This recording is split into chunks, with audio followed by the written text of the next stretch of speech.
You are listening to the Lucha Central Podcast Network. And now, LuchaCentral.com presents Masks, Mats, and Mayhem. That's like not the joking, point, bro. The point is you can still access your dick in dress pants.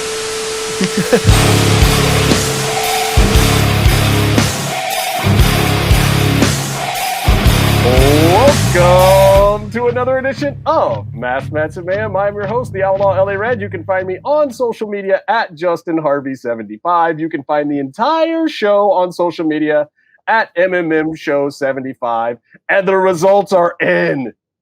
A thing happened here in the United States, and that thing was that Trump got more votes than any nominee to run for office before, except for the fact that Biden got even more than that. They're number 1 and 2. So that's a big success for everybody. I'm just going to call it a win for everyone. 70 million votes for one guy, 74, almost 75 million votes for the other guy. That means that I love all of you people in America because you went out and you actually did something with your life. You stood up for what you cared for, whether I agree with you or not. So kudos to all of you people out there that actually did something. And to the victors go the spoils, and the victors get to write the history. So we'll see how that plays out. And to everyone who wasn't in favor of how it turned out, I am still with you. I feel for you. And hopefully some of your issues get addressed too, just preferably the ones that don't have anything to do with racism. Systemic That's racism. all I have to say about it. You know, I just like to say, get fucked. I gotta Get say, fucked. Meef will just tell you what he feels straight out. Like, I'm a little more moderate. Yeah. Meef is definitely a little further to the left of me. Get fucked. To be fair, like we try to be as civically engaged as possible, but like, you know, and you would say like, why does Meef get to talk about our politics? Well, Meef voted at least 20 times in our election, so he can say whatever. Yeah. Right. Kudos to you. Right on. Thank you for. I was the person who voted for Kanye. I have Oh, disappointed that it was only a VP option in California. I gotta talk directly to Uncle Joey. Now that you're elected, remember that student loan shit you said, broski. Please. Well, Yeah. let's Professor be fair. Casey needs it. Let's be fair too. This is a wrestling show, and we know that wrestling fans are pretty right Dumb. down the middle too. And there's a bunch for both sides. Also, one of the two candidates is a WWE Hall of Famer. So Yes. I'm sure there are many plenty of racist wrestling fans. Yes, that's true. It's Look, weird I'm not that going to necessarily call them racist. I'm saying that there are definitely wrestling fans that fall on both sides of the fence, and Yeah. you're all still welcome here. Yeah. And we don't ever hold back our opinions and viewpoints on this show. If you don't agree with them, we have no issue with that. Feel free to openly disagree with anything we say on this show at any point in time about any subject, whether it be politics, wrestling, or how tasty your mother is. I don't care. not our sponsor. And DJ Krista Joseph, I just want to say I'm pretty sure you lost a bet, so you're still welcome on this show, regardless of what might have happened on Twitter. I want to extend on what Justin was saying about the voter turnout, and I want to use a phrase, a daily mantra by the great Craig Ferguson that he uses. It's a great day for America. The voter turnout, especially during a pandemic, and especially with all these new ways of voting, new ways of counting votes, everything has been greatly a success. And beyond the presidency, it's super relevant in everyone's daily lives. Down ballot with your representatives, your senators, with your propositions, like marijuana became legal in how many states? You know, that's a big thing that's going to change your life day to day. And yeah, expect slow service at every restaurant. Also, like, whoever voted yes on 22 in California, get fucked. Oh, stop.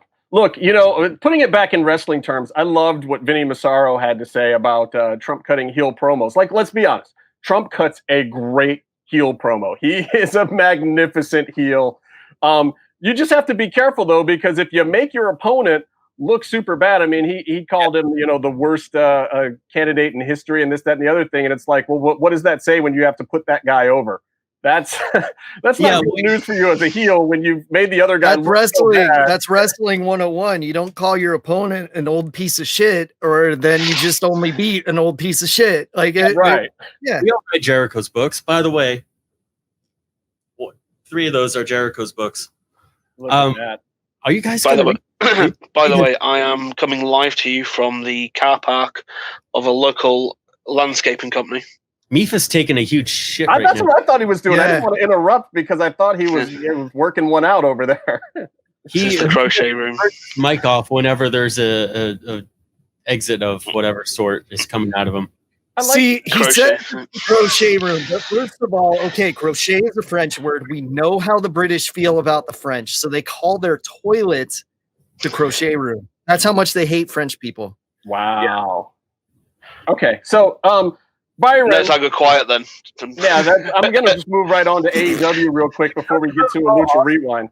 Can we talk about who Craig Ferguson is? I did a Craig Ferguson quote, and everyone else was like, Can we talk about how great Friar Ferguson was? All right.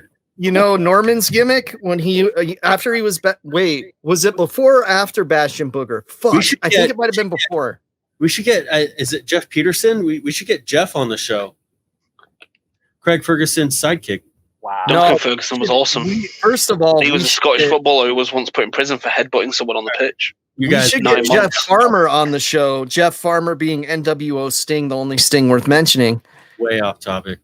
Did he pin the Undertaker as well? I love how Byron thinks wrestling things are the way off topic thing on this show. Anyway, Oh, Byron, speaking of losers, Donald Trump and the Undertaker. There we go. See people losing. We shouldn't spend too much time on the election because knowing wrestling and wrestling fans by Tuesday. By Tuesday, Donald Trump's going to have won. and It's look, gonna- man, this is the Johnny Gargano election. They keep kicking out at 2. This thing could still keep going at this point. This could be a fake finish. There could be a run in at any point in time right now, and the whole thing could change, and the belt could be on the other guy's way. Who knows? I'm sure. Are you the last saying? time a political guy was hunkered down in a bunker, we all know how that ended. So Well, Trump was golfing right now, but also I'm sure Rudy in. I it got would be that right. fantastic if he blew his brains out and then set fire and had his wife set on fire. Look, Just saying. I'm really depressed because I feel like this is going to give Colby Covington less things for his heel promos in UFC. But Byron, what is going on in AEW right now? What is Tony Khan up to? So I read something. Basically, any news that I'm going to give you is something I read from Lucha Blog tweeting at like 3 a.m. So Good source. We love Lucha Blog. Everybody should be checking out Lucha Blog all the time for your 100%. and wrestling news. yeah, I mean, if you want to know anything about Lucha, he's the one. He's the expert on everything. Anyway, so a big thing came out of a presser, I think that Tony Khan was doing some sort of interview thing where he was talking to people who were listening and recording. He talked about how someone asked him about the wrestlers, the AEW talents doing indie shows, especially in the COVID era. And he brought up how he believed that it was good for his talent to get the reps in to do more shows because they only do one night a week. So, to get the paychecks. And he also believed that AEW stars would help the indie scene. And he believed in that. He believed that it should be helped and it should be strong. But recently with COVID, and especially if you go back a week or so to that GCW show where everyone got the COVID, collective. collective, there was a huge fallout. I mean, AEW lost matches because of it. Janela for sure. Right. That's why, I mean, it worked out great storyline that Sonny came in and then got beat immediately. Yeah, wait. Sonny didn't come in and get beat. Sonny came in and just laid Got down on his squashed. back and just took up. Like, they barely were able to get 4 seconds out of that match for the highlight clip for Kenny for this week. I was like, In the 4 seconds, 3 of them were him getting pinned. Yeah, that's it. Count. That match, I feel like that match was a tremendous wrestling TV match because one, Sonny got a good story coming in, good underdog story, and then 2, it was a flash pin. So all he has to do is duck the knee in the next match, and then he can have a competitive match. There's that what if, there's that draw for a match, and we can't stop talking about it afterwards. So I feel that was a good story. yeah, But- no, it was. I thought that was actually well done. There, the So, storyline but anyway, went down a little bit there. So Tony was talking about how now he's kind of tightening the reins on talent working indie shows, and he really wants them to. But with COVID, things have to be safe. They have precautions and rules, like the indie shows have to have the same COVID precautions that EW has, and Which they won't. but the opponents have to be tested. So like if Joey's going to wrestle someone, the person he's wrestling has to be tested too, and this and that. And now a very specific thing he said was they have to go to him personally about it and explain that it's safe and all those reasons. But also, so you have to like look him in the eye and give him your word. You're not going to go do some bingo hall full of viruses or whatever, you know. But also the match, it was interesting. He said the match also has to have some sort of importance to it. Has to have like a meaning or purpose. So that guy with his booking is gonna say that shit. Come on.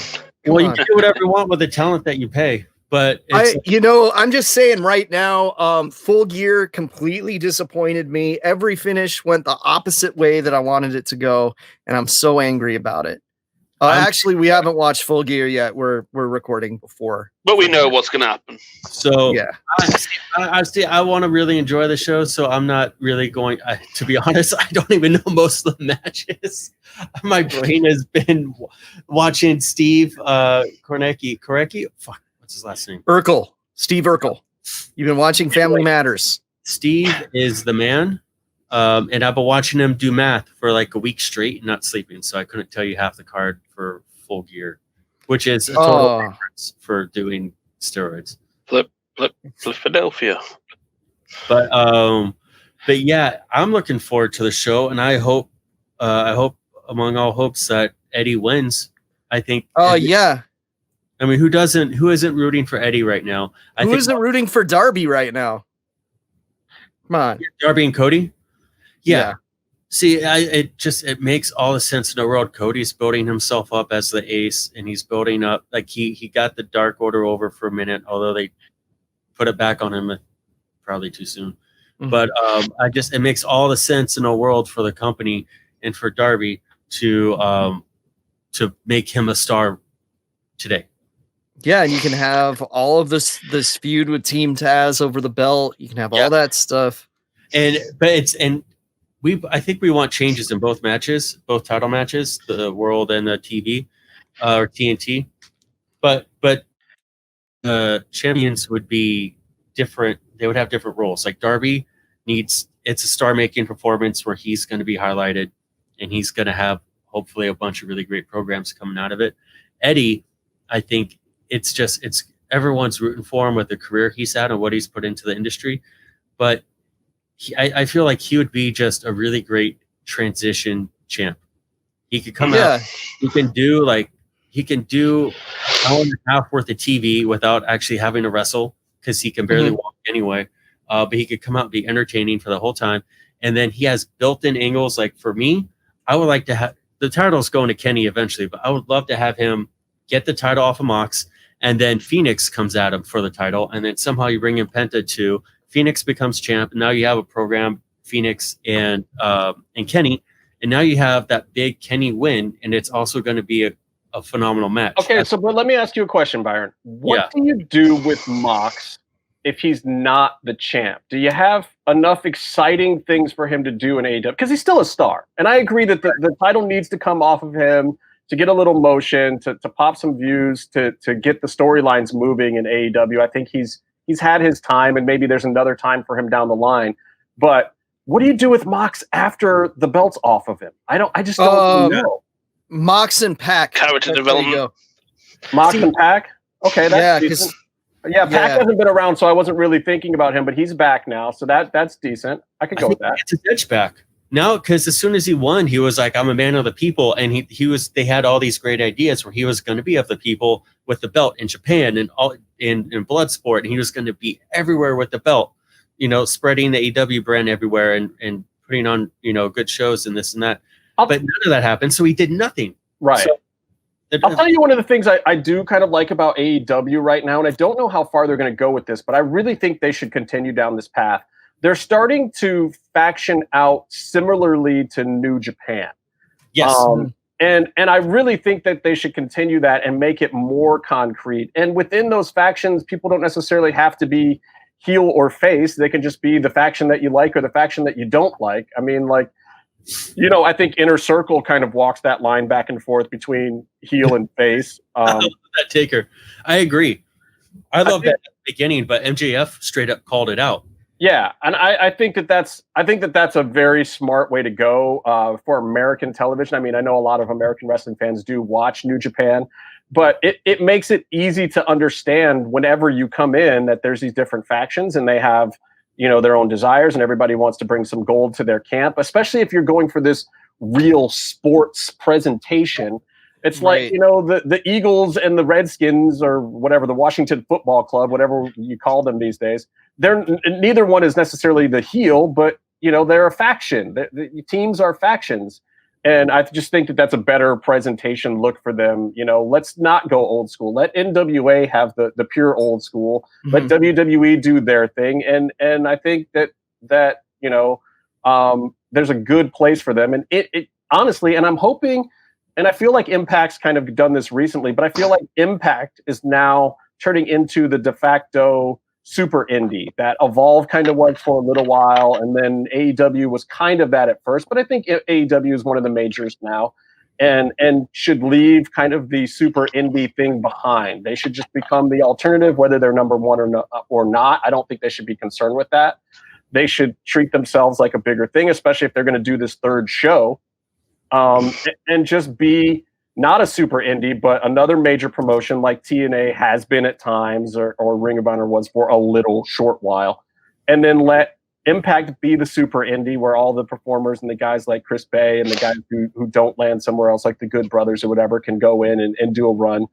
I feel like the wrestling landscape is kind of evening out, except for Mexico. Like, I feel bad because CMLL was having a decent little run about a year and a half ago. AAA it felt like they were kind of getting everything together, and that they, with the stuff they were doing in conjunction with AEW, kind of had a good rub going. And Triple Mania last year at least had some heat. I won't necessarily vouch for how everything came out, but at least there was some stank on it. There were people watching and interested, and people were reading the results and caring about it, and they got decent numbers on it. But then just now, like the Auto Luchas thing, man, I watched 3 or 4 matches and just didn't care. It was just like, it was so pedestrian and so just passing me by. There was nothing to it. I don't know. Well, there was no long lasting story stuff from it, but I gotta say though, I just read that they're done anyway, for like 3 or 4 weeks. So we're not going to see. Yeah, I mean, that video will be surfacing here stateside more and more and whatnot. But that's it. You're just going to get the stuff that they've just done. It was a little pilot run of what's going on, and we'll see where they go from here. But hey, bless them for fucking trying. Yeah, and just Lucha Libre in general right now is not in the best place. You're not going to see your stars turn into bigger stars right now unless they're in an American or Japanese promotion. Well, they did do something. They are giving Laredo Kid a murder push right now because he's going to be the one that's wrestling Kenny, and that sounds interesting. Right.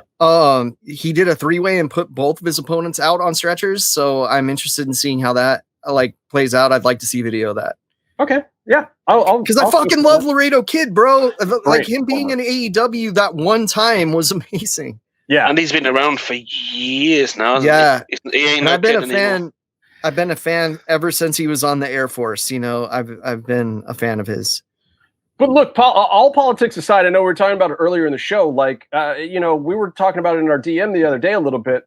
Wrestling has done better during COVID than a lot of other entertainment out there. And sports in general, a lot of them have come back and found ways to do it. But there's a few reasons. A, they have money to be able to do the testing and whatnot and the infrastructure and to kind of keep everything contained. All the wrestling shows just kind of hunkering down into singular places and giving up on the touring concept almost immediately. That was very smart. Like, look, you've got TV deals in place, fulfill those TV deals, figure out a way. And I give kudos to the entire wrestling industry.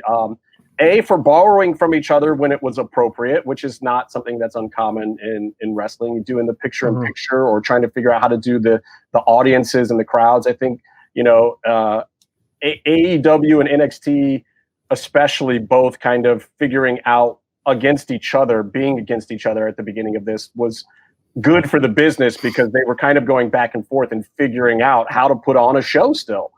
And it worked. Like, the ratings are decent. They haven't lost a lot of people. Now, I'm not going to say that this is a great time to be a wrestling fan, but I do feel in the last month or so it has gotten a lot better as everyone has smoothed things out. However, the crowd noise on NXT irks the hell out of me.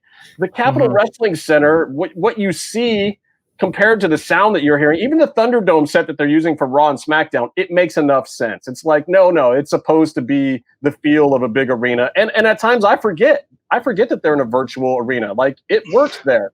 But man, on NXT, it's deafeningly loud. Everyone's yelling like there's some huge crowd there. And even when they were in Performance Center and other places, it never sounded like that. It always sounded like a deader, smaller room, kind of like Lucha Underground. Right? Yeah. Unlike that they also do these terrible chants. Person crowd. Oh yeah, they pipe in the chants. What? Like, I get it. No. Even some of the crowd start doing like a little one-person chant, and it's like, no, it sounds really bad because it's like one person or two people giving a chant, and it's just no. Look, that little crowd in there banging on the glass and trying to start stuff is okay to me, but when you supplement it too with the canned stuff that obviously came from bigger arenas, like they're using the sound from NXT TakeOver at WrestleMania to put it into the Capitol Wrestling Center. Yeah. Like, what the hell is that? It makes no sense to me. Yeah. I don't know. Maybe. Throw him on the wall of shame. Justin's frozen. By the way, all of wrestling Wednesday night seems to have a bad sound mix. I don't know if you guys noticed this last Wednesday when all of us watched AEW. Their backstage vignette promo were echoing in the stadium still. Like, they were still using those mics. Like the arena mic. SM58s. Go-to mic, the Shure mics. So I think that we should take a quick break for the Lucha Central update. Justin, I very much appreciate that you'll let us do the break and say hello to Denise for you. Let's take a quick break. This is part of the new legal issues. Yeah, this is a legally mandated, not Justin break to the. It's a digital restraining order that was filed, and we're just doing our best. Let's get let's figure out what's on the Lucha Central Podcast Network, and with Denise. Oh, he came back. He's violating the restraining order. You're violating. Hey, we're trying to throw it to Denise Central. Hey, Denise. Oh no! Hey, Denise. Can I ask? Oh, Danny. No. It's just a simple question, Denise. What's going on over there in the Lucha Central on the Lucha Central Podcast Network this week? Can you tell me? Because I'd like to know. I don't like. So I was going to ask what's going on in a butthole. Was that okay? Was that good? Did I do it right? I almost. It was something. Let me try it this way. In a world where Denise Salcedo has all the information about the Lucha Central Podcast Network, one host from the Mats and Mayhem show throws it over to Denise Salcedo in Lucha Central. Yeah, straight to you, Denise, from your favorite host, the Lucha Gringo, Professor Casey. Hey everyone, it's Denise Salcedo here in Lucha Central with a reminder of where and when to catch all of the great network content this week. Get the full lineup and listen to all of our shows in the podcast network section of luchacentral.com. Sundays on the Lucha Central Facebook page, world-traveled shooter of the camera kind, Jerry Villagrana goes mano a mano with a fellow photographer to throw down about some of their favorite photos they have taken at Lucha Libre events. Monday, Business of the Business returns as Mass Republic President Kevin Kleinrock takes you inside how your favorite Lucha Libre merchandise gets made. On Tuesdays, Mats and Mayhem takes you inside the world of Lucha Underground as they take you weekly through the series with the benefit of hindsight and the benefit of special guests from the groundbreaking series. Check out the premiere video stream every Tuesday at 2 p.m. Pacific, 5 p.m. Eastern on the Lucha Central YouTube channel and at luchacentral.com. Then listen to it on your favorite podcast platform every Wednesday. Tuesday nights live, it's Wrestle Boss, where Fabi Chulo talks MMA and pro wrestling with special guests and listener call-ins. Visit WrestleBossLive.com Tuesday nights at 7 p.m. Pacific to listen live or call in with questions, or download the show on podcast platforms on Wednesdays. Wednesday nights live on Facebook, it's Spanish show La Mesa de los Márgaros, giving you both the news and the chisme from around the lucha world. Special guests and a whole lot of fun make it one of the most talked about shows in Mexico. Thursdays, it's Straight Out of the Bodega with Papo Esco and PWR promoter Gabriel Ramirez, as they have guests from throughout the wrestling world pull up to give an inside look into their careers. From indie standouts to television superstars, each week brings a new name and perspective. On Friday, it's your double dose of Lucha Central Weekly podcast, one in English y el otro en español. Lucha Central Weekly is where you'll find all the top stories of the week, both inside and out of the ring from Mexico and anywhere luchadores are in action across the globe. Be sure to subscribe and follow all your favorite Lucha Central Network series on your favorite podcast platforms, either by their own series name or subscribe to the Lucha Central Podcast Network show pages to get all of the shows in one easy feed.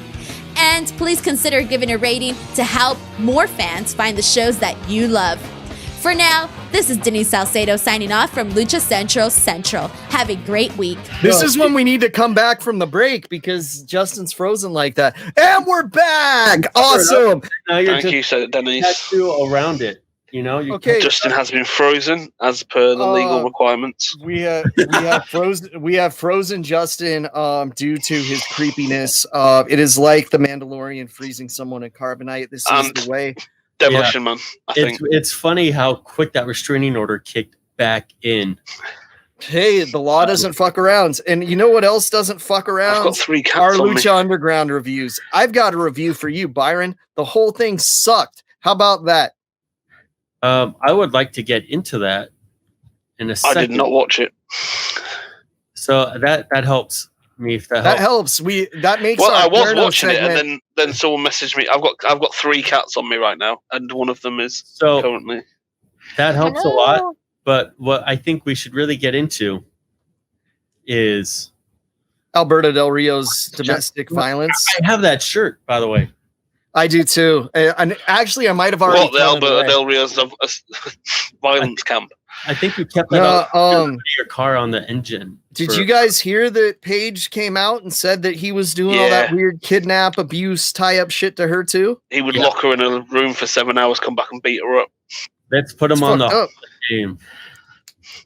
So, so what was our first segment? We got to see Dario talk to Mundo and Alberto as they both whined that Hernandez got a title shot, because that's how you build a baby face. You have them both be a pair of whiny fucking bitches first thing in the episode. Yeah. So everyone loves a crybaby, Byron. Well, here's the thing. Patron isn't really a baby face, and neither is Mundo. And he came in as kind of as a babyface, didn't he? Yeah, he came in as babyface. And when you've got a little company that is based and aimed at Latinos, he's kind of gonna be the big star, especially coming out of somewhere where he slapped someone for being racist. But it's not what the character is like. So we saw this promo. It was them whining about not getting a title shot. So now they have to wrestle each other, and then they wrestle Hernandez, who doesn't get his title shot until he beats the winner of their match. Also, we cut to some bullshit with the Crew and Son of Havoc and Angelico. We had a tag match because Evie's legitimately hurt at this point. Yeah. That was a good tag match. That was a good tag match. A good tag match because you know what? The two went over, and I hate Son of Havoc. As much as I love Angelico, I hate Son of Havoc. So it cancels out my love for Angelico, and I want to see the team lose. So the match, though, I thought was pretty good. Son of Havoc was getting massive chance at the beginning, but Angelico got a great portion of the match to show off, which is great. He had yet, and like Vampiro was even like flabbergasted of like a spinning knee or something. Let me ask you something, Byron. Were those chants for Son of Havoc as thunderous as the "fuck you Havoc" chants he got at the Ultima Lucha where he had to wrestle Pentagon in the ladder match? Well, we're not that far into the rewind, so I know. So Just waiting. It's building to the moment. I thought it was good. It was a great match. The crew was great. I mean, what was next? We got to see the Psycho Realm. Yeah, it's the Psycho Realm. Cholo was doing awesome work. Mr. Cisco and Cortez. We kind of joke he's kind of a goofball, and he only greases up half of his body. But I mean, he's a good wrestler, and he greased up his calves. He was great in the crew, and he was solid in the match too. It was a good match all around, and and so, but I thought it was just great how the crew popped in and did the Psycho Realm, and got the win. Like it all just. I love that move. Justin has met his bail conditions. I love that move so much more when they do it before the Revival stole it. Yeah, FTR doesn't do a good job of it. No, but they do a good job of fucking putting me to sleep. I guarantee I'm going to fall asleep during that match with the Young Bucks, even though it already happened. Well, it came out that they were complaining about the lack of build, which I think is just another way of them trying to get the match over. But there was no build on it. Like they do a lot of complaining, don't they? Spent 3 years complaining. Yeah, true. I think that's part of their heel gimmick now is to do that. I mean, the best thing they've done in the last 3 years is punching the guy who attacked Bret Hart. Justin just went to get himself a drink, and the next segment had our favorite piss drinker, Delavar Daivari, talking to Dario Cueto about his subscription to Piss Drinkers magazine. I did notice that they both had a cocktail, and Dario's looked very Scotch-esque, looked like a nice 15-year maybe. And Daivari's was quite a bit lighter in color than that, and it had a little froth to the top of it. Maybe what it is Dario's was that first bit in the morning piss. That was like when you've had a good 10 hours sleep. Oh yeah, and you're a little dehydrated. You just it's got that beefy smell to it. Daivari's nickname is Golden something, right? The Golden Shower. Yeah, no, it's called he's the Golden Warrior. I think there's a reason for that. He was introduced that way, but we are not at the match yet. But I also like he comes into who goes into Dario's office and just plays Gardenscapes on their phone the whole time. Like that was kind of rude, disrespectful. It was very disrespectful. I didn't like that. Back then, it probably would have been Candy Crush. I think it was actually Farmville for him. I think it was Farmville back then. Yeah. Words with Friends. Oh, it could have. Look, come on, Daivari, Words with Friends. You want to give him that much credit? Yeah, he was probably playing. He was probably playing against like Jeff Cobb or something though, so that he knew he would win. Those are short games. Yes, Jeff Cobb. I look. I'm a huge fan of Jeff Cobb. I am too.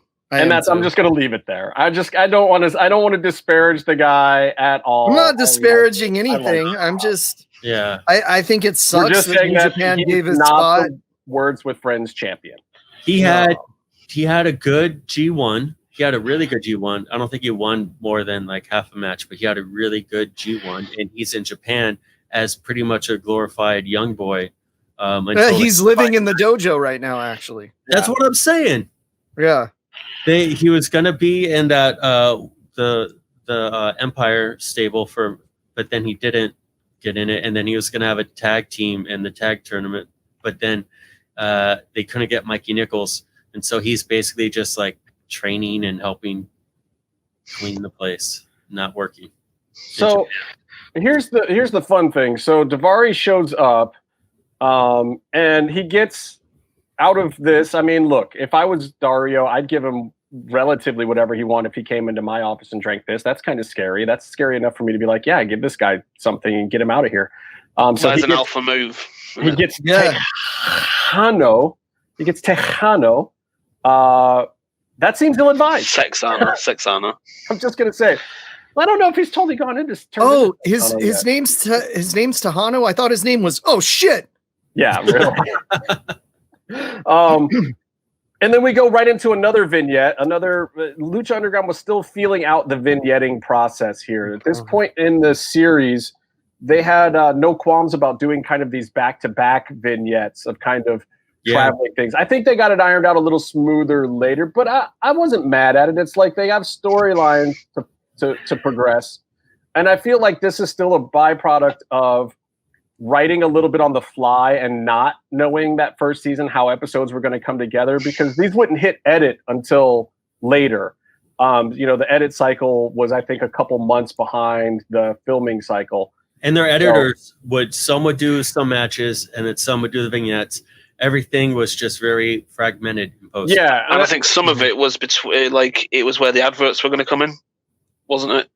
So they put one either side of the advert. They didn't entirely know, because they had a lot. The good thing is they had a lot of freedom with Lucha Underground, where they weren't trying to hit specific times. I don't think with their ad breaks. I know that they had to hit the first quarter hour ad break at a certain time, and then other than that, they had a lot of leeway. So their editors were going in there, and then this is around the time where EV-Dub, they're taping 4 episodes a weekend when they were shooting on a 2-week cycle. But then those are going into post, and they were taking at least a week or more in post-production, and Skip was chiming in a lot, and Eric Van Wagenen was getting more involved, and Tony Jensen and a couple of these other guys were in and out, and Fogelman, of the edit process while they were still doing the taping, because the first season it wasn't like season 4 where they finished the whole season, then edited it and then aired it. They were in and out of the whole thing. So you can see them working out some of the kinks, and I think at this point in the show, it's starting to go well, but the back-to-back vignette thing, you don't see a lot of that in later seasons unless the storyline is really kind of flowing through. Anyway, the second vignette here, we get the locker room scenario. Lots and lots of great actors in there. You've got Conan, you've got Dario, you've got Hernandez, you've got Puma, the other guy with the yellow mask. Once again, hilarious. Puma doesn't get to say anything. And he was just happy to be there. He was just happy to be there. He had a teenage cube stash under his mask, too. He looked like fucking Shaggy from Scooby-Doo. Do you guys notice that? Yeah, he was creeping out a little bit there. He had a little... Yeah. He had a little Paducah slipping out underneath the mask there. He's enjoying his time in Los Little Angeles. Paducah is what they call his dick. Wow. Little Paducah's probably the next name of his girlfriend. And this is setting up a weird thing. So even when I saw this the very first time, you're obviously leading to a Hernandez heel turn, but this just hasn't played out enough for me yet.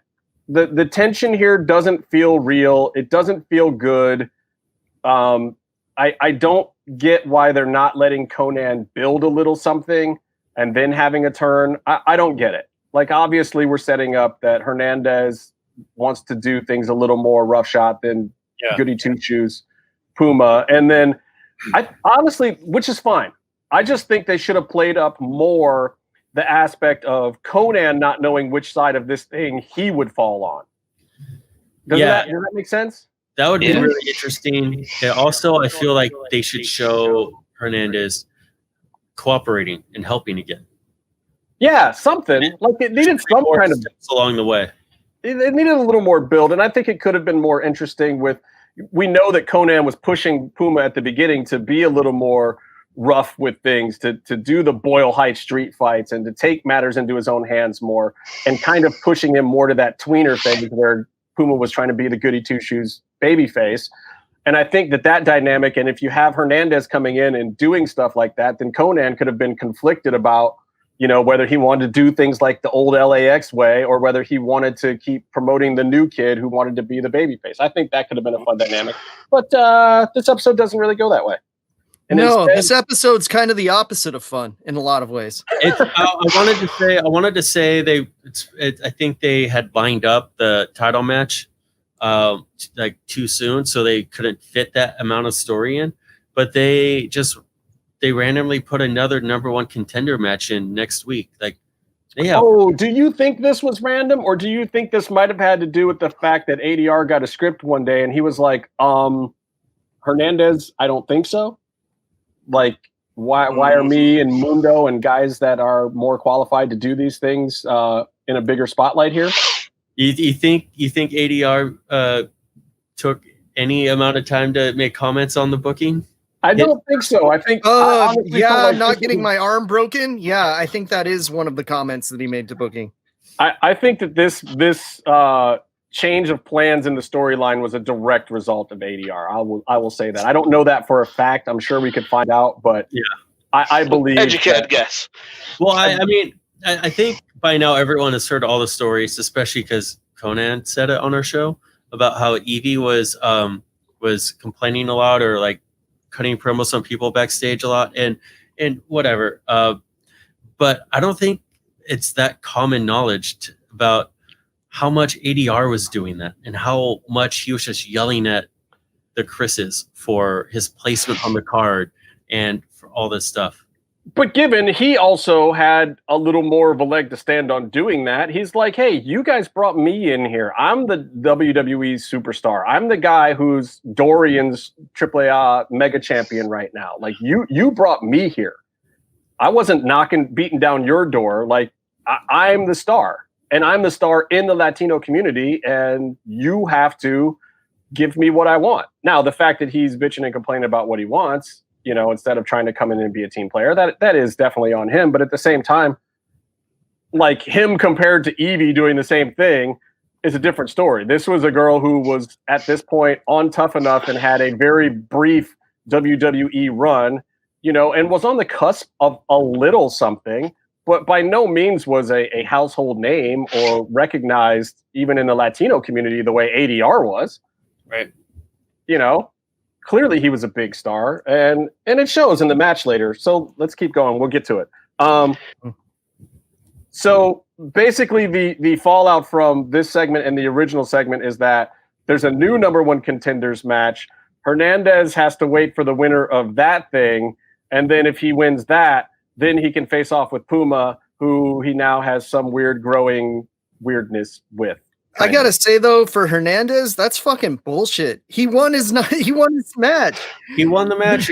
Look, they did this all the time. Is it more bullshit, Casey, than showing up to work one day and saying, hey, later today in the middle of the card, you're going to have an apuestas match for your mask, Superfly? Yeah, because Superfly shouldn't have had his mask to begin with. True. He already lost that shit. Also, to be fair, Dario seems very easily swayed if you come up and just yell at him. And then he'll change the matches for you. Well, and I guess that's kind of the character they were going with at this point. I like that they did some of these things later, especially in season 2, where Dario did them but had more balls doing them, and they seemed more deliberate. It's because he had his brother around then, and now he's still in the cage, and he's afraid to take him out. You know? And honestly, that may have actually helped the Dario character. Like, the Dario character at this point, even as a character, is not as likable as he became even later this season. Right. But, it is what it is. So we get the Golden Warmer next versus Tejano. This is the longest match in Lucha Underground history. Because I gotta give props to Melissa Santos for now coming to the ring. Oh shit, that was tremendous. That was great. That was tremendous, and the fact that they left it in and didn't cut around it, that was brilliant, genius. That was great. Probably one of her defining moments, and she got out. They had to cut away from her because I think she was wearing a skirt, and that didn't work out so good for the cameraman. But that was a big thing. When we get into how Lucha Underground was a TV show more than it was a wrestling show, one of the things no one ever brings up is that they never had a good way for the ring announcer to get in and out of the ring. No, they didn't. They didn't have any ring. And Melissa, I think, finally got smart because she started wearing like shorts, pant suits, or whatever. Yeah, like full one-piece things on days when she knew she was going to have to bump or roll out of the ring or do something tremendous. But there were other times when it was like pencil skirt and super duper high heels. And the first season, they didn't even put those little stack things on her shoes that let her walk in heels on them. They started doing that later. There's these little plastic caps with a flatter thing so she could wear spike heels. But after she broke her ankle, they started doing that. Yeah, smart. That's how you learn. Yeah, these when people wonder why we still do a show about Lucha Underground, it's like because we know so much stupid shit about this particular show that somebody's got to do it. Right? It was just so funny to watch like the AED try and pull the ring ropes open for her. This like guy who probably weighs 150 pounds. Always a clusterfuck. Always. And then, of course, you have the guys in the bleachers, not us, but the other guys in the bleachers. They'd always cheer. Yeah. When the view got inappropriate. Look, she is admittedly a very pretty lady. And dude, here's the thing about Melissa that I will say. We give her shit all the time about her botches and whatnot. Like, she's not Justin Roberts, where he gets everything right almost every time on the announcing side. She botched a lot of stuff. But at the same time, she is so friggin' nice. There was never one time when I was in her presence when she didn't say hello or speak or was super nice and enthusiastic and always excited about what was coming. Just a genuinely uplifting, nice person all around. So I know we give her crap, but I still have a lot of respect for just what she would always bring with her attitude and her spirit, whether she was bringing her A game on the mic or not. It's always up for debate. But just as an individual, she brought a lot to that locker room. And I just think that everybody liked her. Like, who doesn't like Melissa Santos? She's just a nice person. I mean, to be fair with all, I'd say maybe Roderick Strong doesn't. Maybe. To be fair with all of the botches she made announcing people from wrong cities or whatever, or just like, we don't have enough runtime to get into that. But that aside, she was a big part of like the spirit of the show of Lucha Underground. Absolutely. She was one of the primary voices. She was always one of the first people you see, and she was always very gracious and nice to fans. And like we're saying too, some horn dog inappropriate fans at times. And she wouldn't stiff arm them either. She would speak to them and be super nice, even when they were being a little inappropriate or kind of. She would even eat fruit snacks on her way down to the ring, and one of the fans would say, "Hey, can I have one?" And she would give them fucking fruit snacks. Absolutely. She's so nice. Yeah, it goes to the golden rule of wrestling. You don't have to be good; you have to be over. Correct. No, but I mean, come on. How nice do you have to be to share your fruit snacks? I would say, no, these are mine. Get your own fucking fruit snacks. But she shared the fruit snacks. She's a very nice lady. She really did. And it's funny because you see Evie during that earlier match sitting in the crowd with both Vicks and Johnny Ace and Chiliki and a few other people. She didn't last sitting there for very long. Like, I think she was supposed to sit there the whole match. And then, do you want the behind the scenes story that none of you are going to believe? Okay. I was told this story, though, for real. It's not a joke story. It sounds like I'm making up, but it's not. Somebody decided to fucking fart around her, and she got offended and got up and left, allegedly. And that's what Vic told me. So, hey, I trust Vic. Those are the 4 people that were sitting in direct proximity to her. Was Johnny Ace and his girl, I think.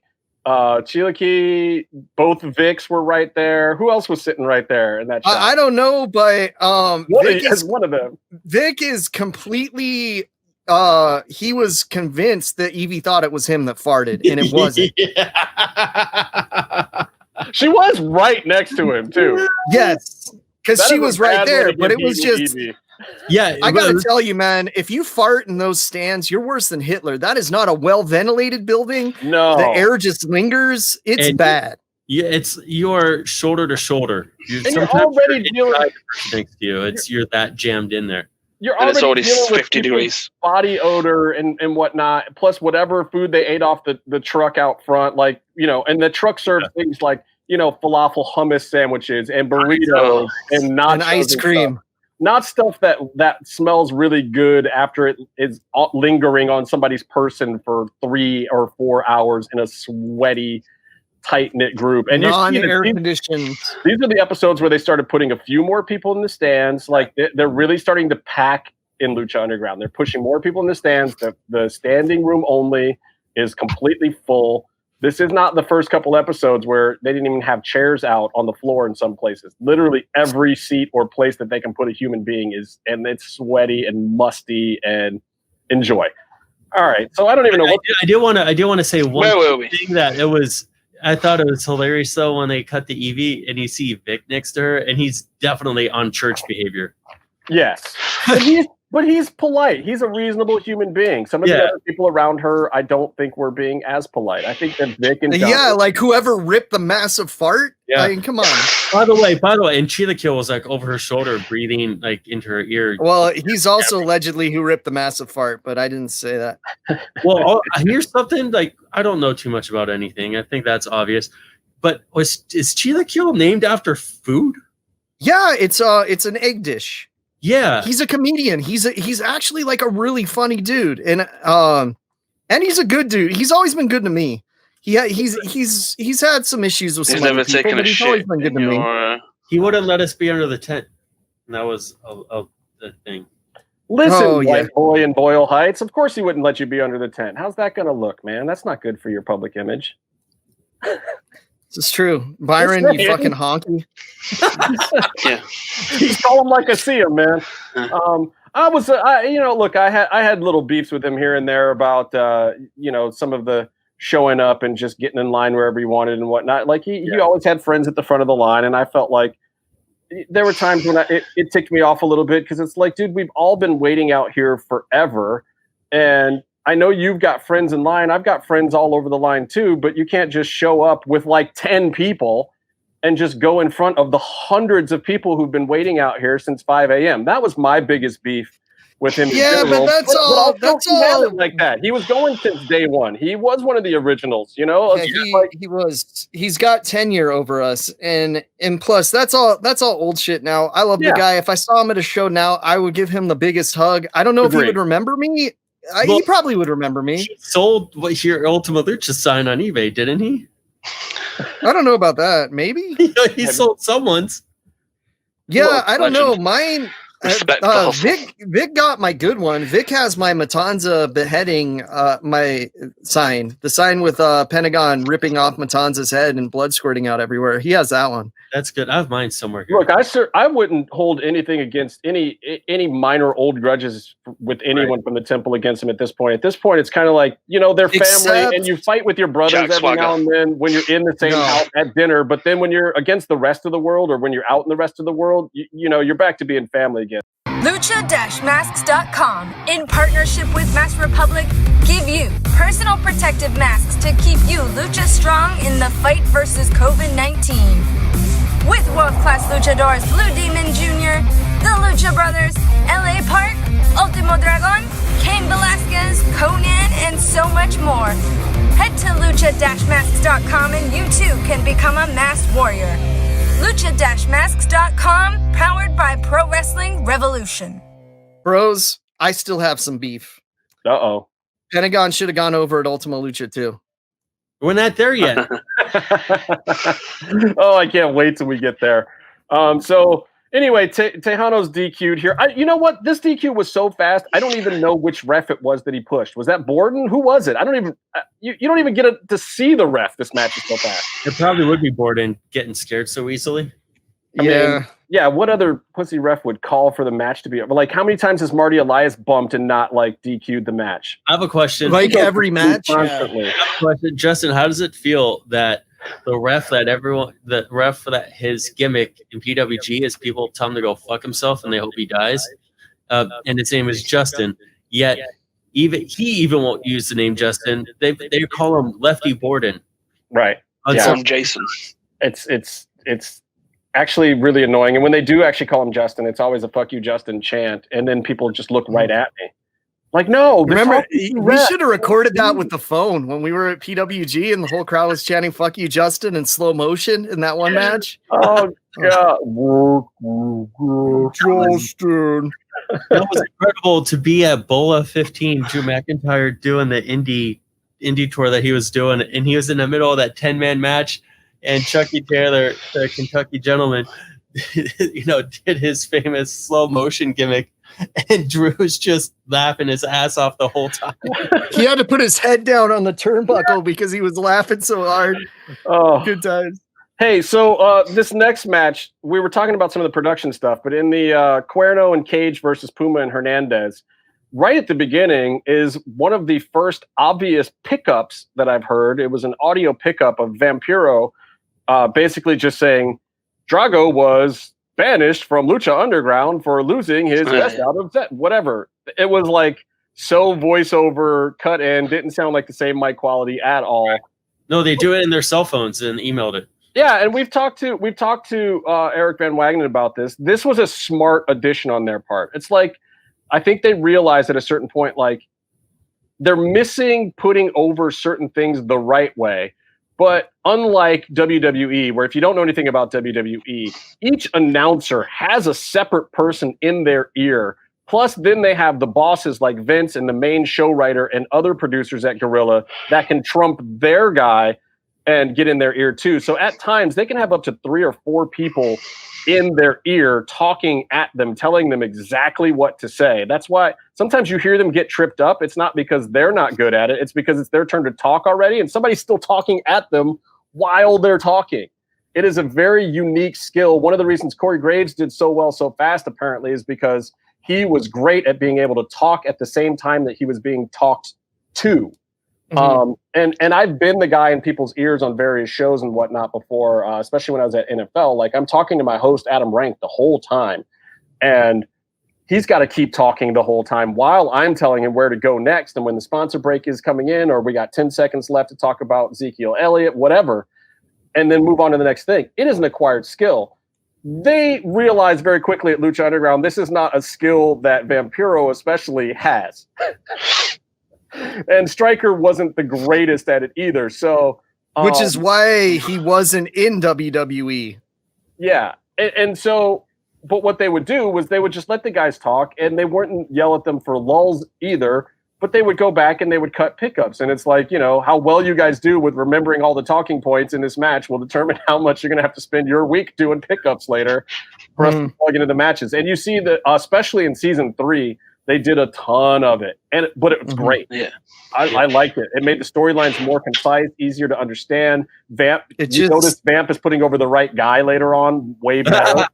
I also feel like they got into their own. Eric, especially got into his own, sort of writing the show in post and the edit and assembling all the parts. And I feel maybe in this one, because they weren't doing it so much, that they got it together and then they realized, we have a big star that got kicked off the show last week, and they probably have already plans to bring him back. Like, we can't just forget about him. That's part of our story. We have to talk about it. And Stryker mentions it later too from the natural commentary, but he doesn't explain the storyline the right way. He just kind of glances over it. So it was a good pickup, and I think it's just an interesting production note. And for those who don't know, Eric Van Wagenen specifically, he was an editor. He came out of editing reality shows, and reality shows, a lot of times is editing. You can go out and acquire the footage all day long, but where the storytelling happens, a lot of predators who are producer editors and writers basically are taking this footage and crafting it into something.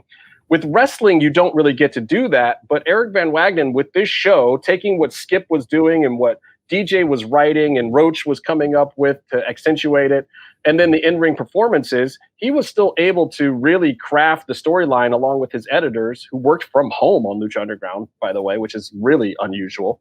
But he was able to still use the editing to start crafting it. And I think this part of the season is where you really first start seeing it. Anyway, so this match, strange to me. Like, there were some good things about it, but Cage hitting a 619, I thought was interesting. Yeah, pretty dope. yeah. It caught me off guard because and he's done it a few times. I've seen him do it, but at this particular point, you're like, oh shit, he's in a Lucha Libre promotion and he just did a 619. That's kind of dope. Well, here's the thing with Cage, and I forgot which one of us called him a short person last week. That was me. But Cage, in his matches, in his indie matches, in his Lucha Underground career, he looks like he's definitely wide, but he looks huge. He's a heavyweight monster type of imposing presence. And you see him out there, and he's doing that light on your feet Lucha Underground stuff. Like, not like Mil Muertes doing like a head scissors. Right. It's sort of in slow motion and numbering, even though it looks fine, it's good, but it makes sense for that body type. But like Cage is what? Number 11 on Tetris 99, baby. Look at that. Okay. super glad Look, that. I thought it was a good look for Cage and Hernandez both. Like doing the squats into the suplex moment was great. Hernandez's dive over the top was probably one of his best ever. Like he had a couple in Impact that were pretty dope, but this one I feel like was one of his best ever. Like he just went for it and he cleared that ring, and the Lucha Underground ring was up pretty high. It's wild that and the Impact one's low and small and easier to clear. Yeah, correct. It's because I know that we were watching wrestling and we experienced Hernandez's career on TV, and not saying it's over or anything, but just we watched all the stuff he was in. But like going back and seeing these episodes, it's amazing that he wasn't a bigger star. Right. Right. Yeah, it is because he can talk decent. He's got a decent performance. There's something a little cheesy about him though that I think keeps him from being the monster character. Like he was never going to be a monster. He's always going to be kind of a muscle guy or maybe a heater, depending on how you use him. And I think maybe that held him back a little bit because he was never able to get one of those pushes where, he won 6 or 7 in a row. Like he was never going to be that guy. Well, his character work, his taunts or whatever, definitely are good spots and matches for the opponent to get one up on. Yeah. And then I don't know what character work he has. I agree. So then we get into the storyline here that we were talking about earlier.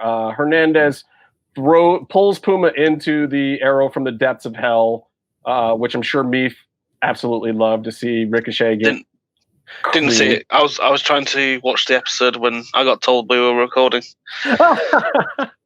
See, this is what happens when you put it off to the last second. Well, go back and watch it, Meath, because you'll love that one. Like your boy Cuerno does full speed arrow from the depth of hell, double ring bounce, and then Hernandez pulls Puma right into it, and he takes it pretty viciously. Oh, he totally Paul London's him.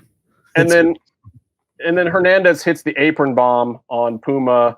So heel turn or whatever, not even a heel turn, like because it didn't develop enough to be a heel turn, is complete. And Conan chases him down with the cane, and that was perfect timing. Have a moment. That was perfect timing when Conan walks on camera with the cane. Yeah, like son of a bitch. But check this out. Number one, the best apron bomb spot ever done was Kevin Owens and Sami Zayn, because that should stretch someone out and put him out for a while. It shouldn't be a regular spot. And it's, Puma ended up losing right away, so fine. But, well, I mean, there was a Weapon X involved in there also. Yeah, but see, I get that's also a heel move to you also just finish off a guy who's finished. But what? Yeah, I had a second point, and then watching Cage do the Weapon X, I forgot the second point. I thought about the Weapon X, and Cage's package always distracts you, Byron. It just seems to be a regular thing that happens. No. So here's the deal. So that happened, and you're like, and then they hit the right story point of like, oh wait, he is about to face Puma for the belt, and so he hurt him. That makes sense now, except they're not going to fight next week. No. Right. And I don't think they had written that yet, because I think they cut in the rest of everything else that you saw earlier in the match after this match already happened, which is weird. I think it was still at this point when this was filmed, I think it was filmed probably the same day as whatever was last week. And that storyline probably hadn't been altered yet by somebody coming in the back and making demands.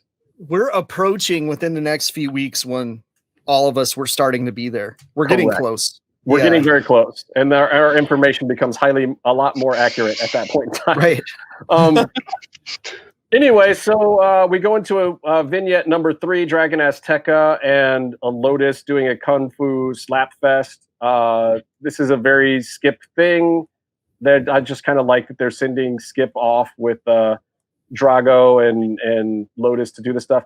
Now, at this point in time, and this is, again, where I don't necessarily have the most accurate information, are we thinking that Drago was written off to not necessarily come back and for him to just become the Dragon Azteca character and wrestle as Azteca? Okay, that's what he told us. Yeah, so before we get into what we think, to recap, he told us that he was Dragon Azteca and he had plans to be Dragon Azteca, and they saw how big of a star he was. This is what he told us. when they kicked him off and how much he was missed. So then they brought him back as Drago as himself, and then then Dragon Azteca gets killed. Spoiler alert. That's what he told us. Right, which is awesome because then you get him and Dragon Azteca Jr., which is not bad for Lucha Underground by any And I think if you look at the original character designs, you see Dragon Azteca designs, not Dragon Azteca Jr. designs. So I say that it leads credence to what he was saying, because they did a whole presentation introducing a lot of the characters, and we got to see a bunch of characters before they ever made it on the show because of this. And like Dorian was going around trying to get like licensing deals and stuff like that. And Dragon Azteca's in there. Mariposa is in there like way before she debuted. We get to see everything from. Now, was Mariposa supposed to be, or hopefully going to be, Fabi Apache? I don't know about that because the body type of the character that they showed does not look like Fabi. Well, correct, but Cheerleader Melissa by season 4's body type also did not look like the original Mariposa either. Right, this is true. This is true. Join the Dark Order.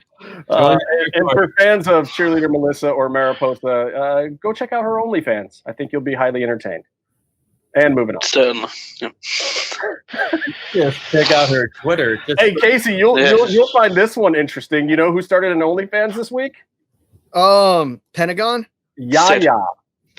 Yaya Rincon, one of my favorite female MMA fighters, started OnlyFans this week. I'm deathly afraid to go anywhere near that because that was just creepy. Do you know who else started an OnlyFans? Who that Byron? is? This is going to give you a great. I posted in the DM, but Ricky Reyes. I mean, maybe I don't know that he has it. It's half greased. Why do you have the shaft grease? So. Zelina Vega has an OnlyFans. Yeah, where she posts workout videos. No, it's so Vince doesn't know what that is then. No, it's non-nude cosplay stuff, and it's OnlyFans. I wonder if she did that because it wasn't specifically listed in the thing. Right. That actually really makes sense. Well done, Zelina Vega. I like that girl. Just thumbing her nose at Vince all day long. So when she disappears off TV soon, we know why. They know he smart. won't mention it publicly because they don't want to give they don't want the kids that watch the show knowing what that site is. Right. They don't want to lend any credence to it. So wild that they didn't want that Triple H, and I know he's kind of in a bind as to what he can say when he wears a suit, but he mentioned, with China not going in a Hall of Fame for a while, it's because kids, young WWE fans to Google China and to see her porn videos. And like you could Google WWE and see the entire porn attitude era. Hey, let's let the kids Google Lars Sullivan instead. That'll or let's Google Triple H. I'll watch him fuck a dead person. Oh, Tommy Snitch. I did it. I screwed her braids out. Oh, good time. Good time. Quick Katie Vick angle written by Krista Joseph during his time for the WWE. Or when he stole Stephanie McMahon and date raped her and getting married in Vegas as a comedy segment. Hey, the question isn't but how many times did we consummate the marriage, Dad? And the time he actually got the fan to flash. No, you don't hold that against anyone. That's a standard protocol live event thing. I'm sadly gonna actually agree. And on that note, so yes, AAA Mega Champion Alberto El Patron versus Johnny Mundo. Here's a high profile match, and look, welcome to Raw is Lucha. They worked a very WWE style. But look, I think these guys did show in this match why they are pros. I think them doing a little bit of the WWE style probably benefited the locker room. The storytelling of physically what they were doing was fine. The ending, but I didn't hate this match. Alberto looked great. I think it was better for Johnny's moveset too. I think Johnny's moveset made a lot more sense against a guy like Alberto, who was clearly calling the match, by the way. Clearly, calling the entire match and slowing things down the way he wanted them to go. That's not like him. I mean, it was definitely a WWE thing. They were definitely doing the WWE feeding style, but I felt like at least 3/4 into the match, maybe I'm wrong and maybe I wasn't watching close enough, but I felt like they did the WWE match and then they kind of went into more of a Lucha Underground book. They did. I think they did. I think they went to the finish. I think the go home section of it was probably a little more clearly spelled out by whoever did the match. Probably Chavo would be my guess. Would be the only one. The bad ending's the LU part then. Well, no, I'm just talking about the actual finish part. But like the ring psychology and the movement of the match at the end was fine. It was also a little weird too because I felt like they picked up the pace after they did an up and over with Mundo and he broke the ring steps because he goes through 1 foot with the ring steps and it was like, man, he could unintentionally. He could have twisted it up. Well, yeah, they just didn't have awareness. I mean, I think these are 2 WWE guys and there's not ring steps that are at the side in WWE. They're on the corner, you know, for most of their careers. And even the AAA one, I think, is on the corner. Even when they do a 6-sided, like, so you don't, if you go up over the side, at no point are you going to hit the steps, but those steps were right there by Dario's office. And a few people have run into those at bad times to the point where I think they stopped using them on that side and they would take away the ones from Melissa on the other side. They would keep them under the ring except for entrances. Yeah. So these stayed out there. He broke right through them. I don't think you see this particular set of steps again after this. But luckily for Mundo, he didn't twist himself up. His parkour saved him, and he was back up and fighting seconds later. None of us were at this taping, so I don't know if there was any kind of delay or slowdown that got edited out. But looks like I doubt it with him. He probably didn't even miss a fucking beat. And look, the end sequence is that a Del Rio joke? Missing beating a woman or something? No, but it could apply because he beats a lot of women. He definitely hasn't missed a woman to beat up. Allegedly. Just the only thing he misses are autism benefits. That's true. Anyway, I thought it was a good sequence at the end, kind of with the rope grabs and the end of the world thing. I just thought that, like, the way that ADR played it showed that he really does know what he's doing in the ring. I just don't like guys going to finishes multiple times and not getting a finish. But at least with this, it wasn't the PWG Johnny Gargano kick out at 2 kind of vibe. It was a ring awareness, grab the ropes thing for both of them. Like ADR did an underhand grab of the ring ropes, which was pretty cool at the last. I like that. See, Mundo put his foot on the ropes. They did a good job of that because that move can also look kind of hokey, especially, you do a move and then the guy will shuffle and like, okay, you're setting it up. And I saw Del Rio shuffle, but he never once looked at the ropes. And like he did a good job. No, his eyes were closed. He did it blind. His ring awareness was actually good. He knew exactly where he was in the ring. Blind at 2, just lifted up his hand and grabbed the ring rope, which was pretty good. And then Mundo kind of did the same thing with a foot. And we've seen that he does really good rope breaks in general, of knowing his length, his body length, and doing a long reach with his foot at the last second, whatever he needs to. He's a guy. And I will also say this. That was not a cross arm breaker. That was an actual arm bar. ADR, I won't say that his MMA is great, but he does know it. And just ask Crow Cop, man. Just ask Crow Cop. Like, look, ADR is not going to win a ton of fights. Tito Ortiz is going to probably get the better of him every time. But at the same time, that was a legitimate arm bar. He just wasn't over torquing the twist on the wrist, but he was pulling it the right directions. If he had pulled back for real, it could have legitimately hurt. Real arm bar, not a cross arm break. Yeah. Hey, though, after this match, we got the one good segment of the show, and it was good because it was completely plagiarized from an Undertaker and Paul Bearer promo, but I still loved it. Time for sleep is over, Pascual Mendoza. Rise again is Mil Muertes. Rise again, my Undertaker. Look, it's been too long since Katrina's been on Lucha Underground airwaves. It benefits Evil Eve. I think that, you haven't had a lot of Sexy Star on the air in the past couple of weeks. You haven't had much Katrina. So all the thirsty gentlemen watching the show at this point were thirsting over Evil Eve. It helped get over the unlikely trios thing. But now Katrina's back. So maybe there's a new baddest bitch in the building again. You know what else was too long, Justin? What's that? People's ball hairs. People's ball hairs. Is there something they can do about that? Nothing. Okay. Nothing comes to mind. Okay. Wait, no, I'm kidding. I'm kidding. You got me. The results are in, and the result is this. It's time for you to shave your balls. And there's one great way to do that. It's with the full line of products from Manscaped. Autumn's in the air, and we're here to ensure that you don't carve your pumpkins the wrong way. Hey, look, I want to show you guys something. Ew, I've been waiting for this. What are you waiting 4 for? years I'm for gonna doing show this you show. something. Been waiting this. Casey, I'm just showing you something. It's just the boxers, dude. They're awesome. Look. For the audio listeners, Justin stood up and started undoing his pants. Manscaped. Now he's pointing at something and displaying it. He lifted his shirt At up. least they're not white. I'm pointing at something Because if they were long. white, we might have some.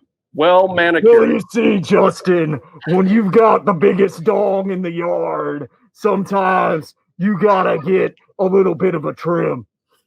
Because when you're the big evil red devil, you got red pubes. And you don't want those red pubes showing when you're talking to Michelle McCool. What's my wife's name? Say my wife's name, AJ Styles. Sarah. I challenge you to the boner yard. And I'm the biggest dong in that yard. I don't know if this is too personal, if this is, off limits or whatever, but I heard or I read that, Michelle McCool, who is the current wife of Undertaker, she's My religious. wife. Yeah, yes, Undertaker, your wife, current wife. She's religious. She said somewhere that she did not have sex until she got married to the Taker. Well, what you fail to realize, boy, is I've crippled more people than polio. Can You I can take that however you want. Can I just clarify from you who you're talking to when that last sentence when you To Byron. When he says boy, he's talking to Byron. Absolutely. Yeah. okay, all right. That's above board. Listen, here's the good news, guys. Manscaped is on a mission to change the way you approach care for your balls. And great news, all the products are now available in the UK, Canada, Australia, and here in the US. Are they available in Death Valley? Let me tell you, yes, they are. Yes. And let me tell you the good thing, Undertaker. While you're down there in the coffin, I discovered just earlier today when I was using my lawnmower 3.0 trimmer that light, there's a guide light on the lawnmower 3.0 trimmer, so you can see what the heck you're doing, because it's not just about having like the advanced skin safe technology in the blade to keep you from nicking yourself. It's about seeing what you're doing as well. I appreciate that, Justin, because Vince seems to like to have me lose buried alive matches. And when I lose those matches, I got nothing to do under there but shave my balls until they dig me up. Well, here's what we're going to do, Taker. We're going to send you down there next time with a lawnmower 3.0. It's got the light. It's got the advanced skin-safe technology. You're going to get your guyans in good shape. Then we're going to also send you down there with a weed whacker so that you can make sure that you're not, growing any roots up there in the nose, because that's the nose hair trimmer and ear trimmer. You can get up in there, make sure that everything is well groomed when you come back out. You'll have that nice goatee. You'll have a nice fresh cut down there for Sarah or Michelle or whichever one it is today, tall blonde chick. So what you're saying, Justin, is they will take care of my creatures of the night. Yeah, and you know what else would be good for you? The crop care kit. So that's got like the crop care preserver. Creatures of the night. Right. Down So here.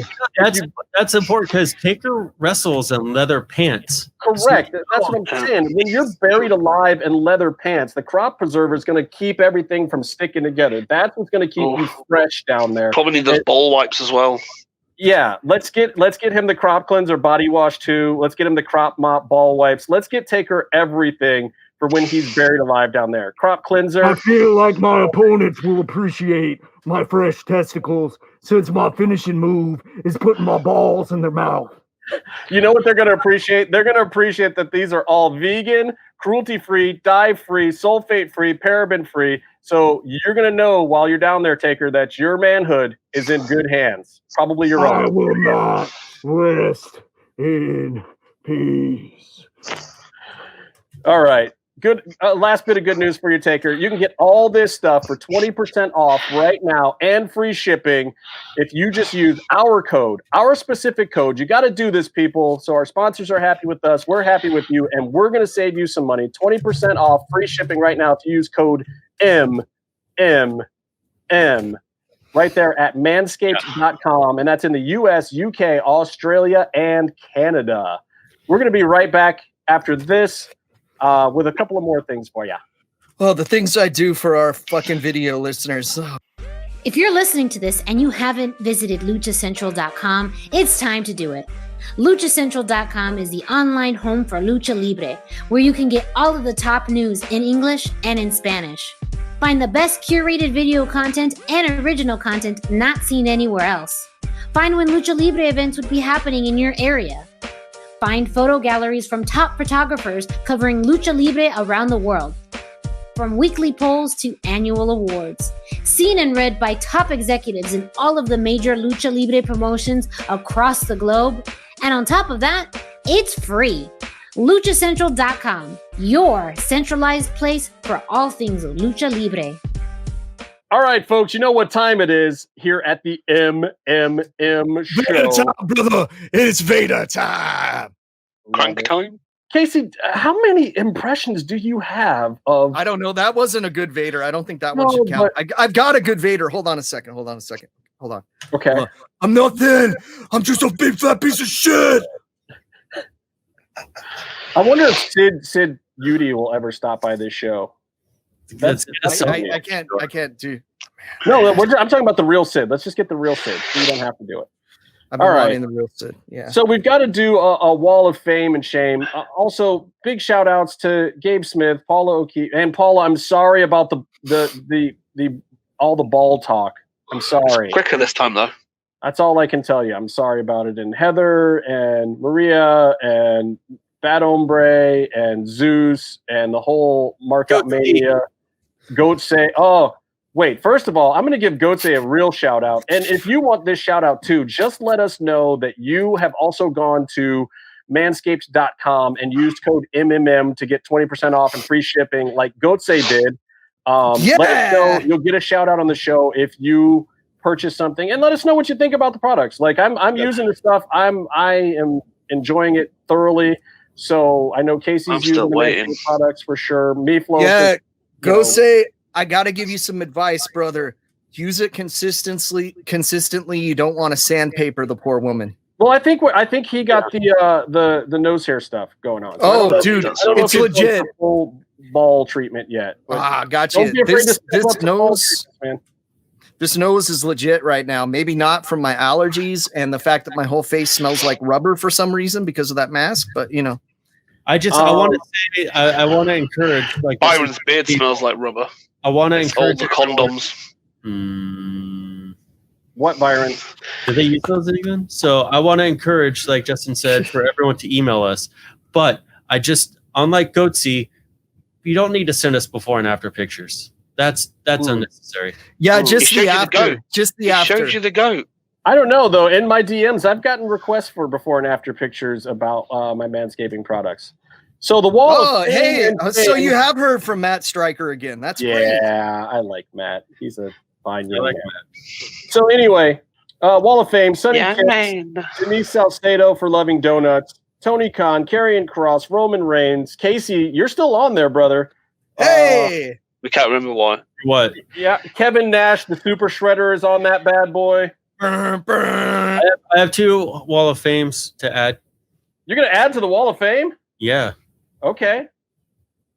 Can I do that now? Yeah, go for it. We're at the Wall of Fame. Add to the Wall of Fame, Byron. Who you got? Number 1 is to Cody Rhodes for this wonderful treat he bestowed upon us when he mentioned in an interview or something he did where he said he had these elaborate plans to announce that he was the PWI number 1 wrestler of the year, and he didn't get to do it for obvious reasons.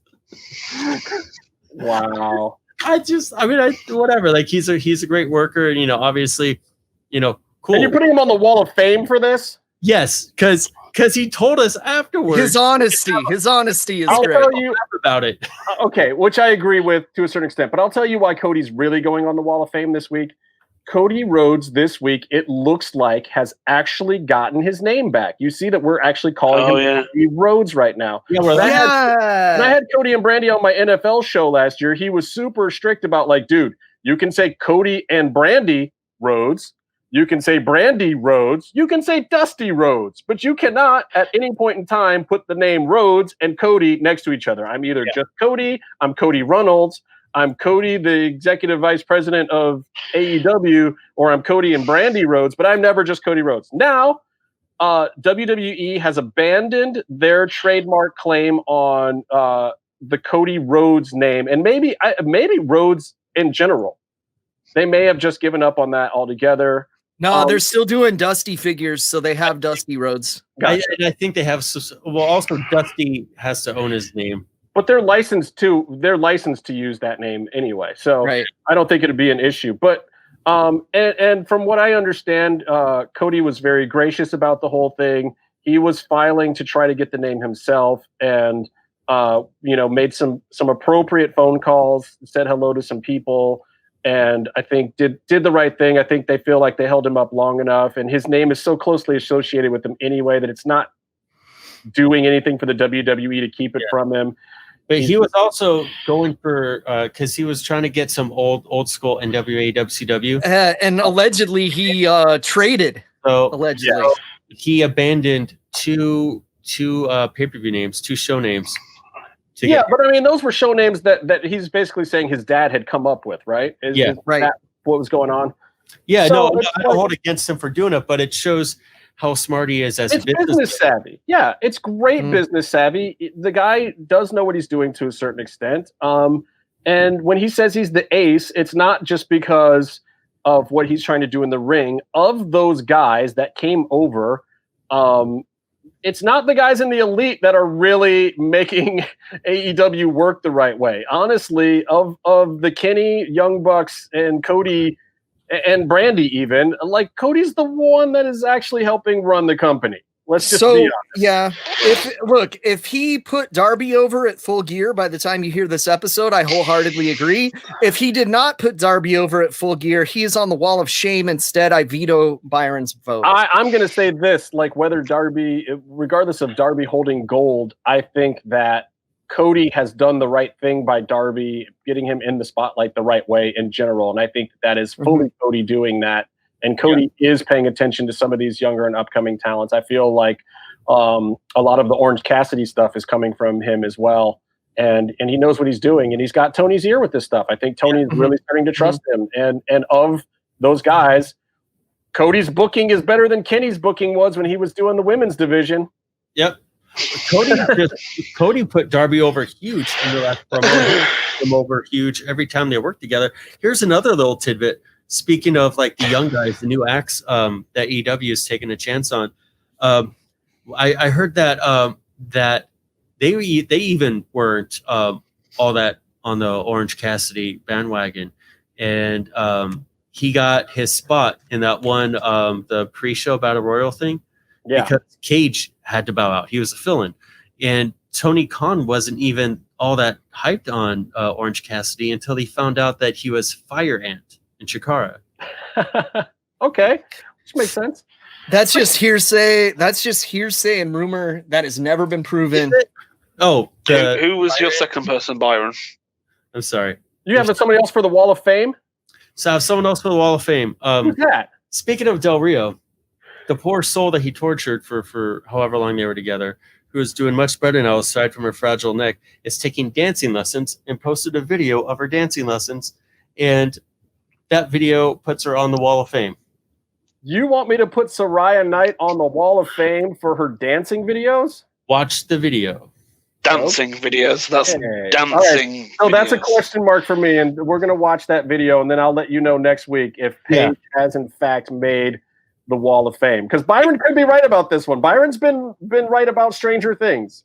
Get back to me on one, whether or not you agree, and then two, how many times you've watched it.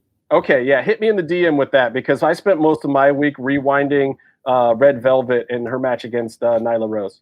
You guys are fucking perverts. Yeah.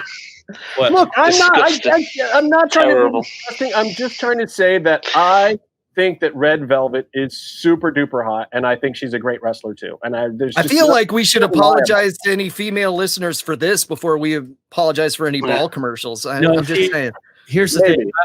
Wall of shame, Byron, for being a thirsty bitch. Oh, can we make a thirsty bitch t-shirt, please? Oh, hey, look, Thirsty bitch, Byron. I might be a single guy with some, women that I find to be appealing at times, but there's way less restraining orders on me. Way less. That's good. We just talked about 5 of them on you in the first act of the show. Yeah, he kind of missed that though because his camera. We kicked him from the show so he wouldn't violate it. Mandated webcam shut down. Yeah. It was convenient timing. We preemptively decided to strike in preservation of our own podcast. Well, look, speaking of shameful things and people, let's talk about the Wall of Shame real quick. Yeah. David Lagana is still on there, sadly. Off because you don't see the big deal. Look, David Lagana is there, man. He's there. He's not coming off. Jeffrey Briggs and JT Wilcoxon, dear Lord, they are so on this list because now it's starting to get around to other people that they're trying to do something with Lucha Underground. People, please don't listen to it. Like, if there's something going to happen with Lucha Underground, we will know and we will tell you. I've actually purchased the trademark. Oh God, I wish that would be phenomenal. Purchase Lucha Underground Wrestling, but Lucha spelled with 4 C's. Yeah, it's Lucha Underground. Lucha Underground. Anyway, also still on the Wall of Shame, Velveteen Dream, Impact Wrestling for not getting its wrestlers verified, Brit Wrestling, Pedos, Predos, and Pervs, Tessa Blanchard for phoning it in, the UFC 4 video game, which I have played now, and it is not to my liking for some. Yeah, it is bad news. Ricochet until he cuts a good gimmick. Cult Icon. Wait, Cult Icon still on here? Spotfest Radio still on here. Austin Theory's on here. WWE Brass for trying to take over Twitch. Jordan Devlin's on here, but what's up with Eric Mutter? I thought he was coming off this list. Is he still on this thing? So, I have this proposal. Okay. Bill Mutter listens to the show, and he probably also watches it. So I have this proposal to get off the list because I'm nothing if not a fair and reasonable person. Yes. Does he have to buy a ball saver? He's not going to blow you. So to get off the list, he has to buy what I would like Manscaped ball shavers. What Mutter needs to do is he needs to watch my short film, Delusions of Morons. Okay. This is a punishment. And then big punishment. And then he needs to post a review about the show. Okay, so Eric Mutter, the Cult Icon. I'm not done. Oh wow, there's more than that. There's a foot-long Subway. Some cookies. No matter what he thinks about the movie, he needs to post a good review of it. Yeah, okay, you know what? You want him to go. I mean, the guy's still a journalist, whether you like his journalism or not. He's still a journalist. You're going to make the guy. As producer of this film, I agree. As associate producer of this film, I agree that Byron is going down the right path here. Okay, here's the deal. Here's the deal. I'm gonna let Mutter off the Wall of Shame if he watches Byron's film produced by Casey. If he watches the Delusions of Morons, and it's a short film, it's not long. It shouldn't be hard for him to do. If he watches the film and gives a review, if that is a bad review, you deserve it, Byron. If he gives an absolutely shit review, absolutely ripping it to shreds, he's on the Wall of Fame. Here's the deal. Here's the deal. This is an absolute test of your journalistic ability, Eric Mutter. You need to write not a good review or a bad review, but a credible review that is actually good journalism. Tell me what's no memes in the body of the review. Write a credible review. Show me you've got some talent for writing in general on Byron's film to make up for however Byron feels you wronged him. If Mutter can do those two things, I will personally take him down off the Wall of Shame, regardless of what anybody else says. We are harsh judges because you know how many papers we had to write in film school? a lot, Byron, right? I had one class specifically that would show you a movie on Tuesday and you'd have to write 8 pages by Thursday on it. Yeah, it fucking sucks. I know. I was there too. So we expect at least 8 pages. I don't care if it's lengthy or not. I just want it to be credible. Say some credible things that show that you can watch a piece of tape and comment on it in a fashion that is credible journalism. Let's see if that's not what you told me last night, Justin. So you could find. You said you wanted it only lengthy and you didn't care anything else about it. You can find the movie on YouTube and Vimeo. It's got some girth to it. Wait, YouTube and Vimeo where? I'm trying. That's what the next words I was. Well, your microphone's not loud enough, so everyone cuts you off. So get it in. Everyone talks over me anyway. So Delusions of Morons. Search for that on YouTube or Vimeo, or go to delusionsofmorons.com. You can watch a short film, and then you can write a credible review, and then we'll see what happens. If you talk shit about it, I still reserve the right to react to that. This is your chance. Yeah, same. This is your chance. And I have to go watch wrestling. So until next time, stay calm and stay in the mix. Fuck Donald Penis. Trump. Giant orange cunt. Really, the Byron show is on, isn't it? It's at 3. God damn it, on. motherfucker. That's now. Bye-bye. Bye-bye now.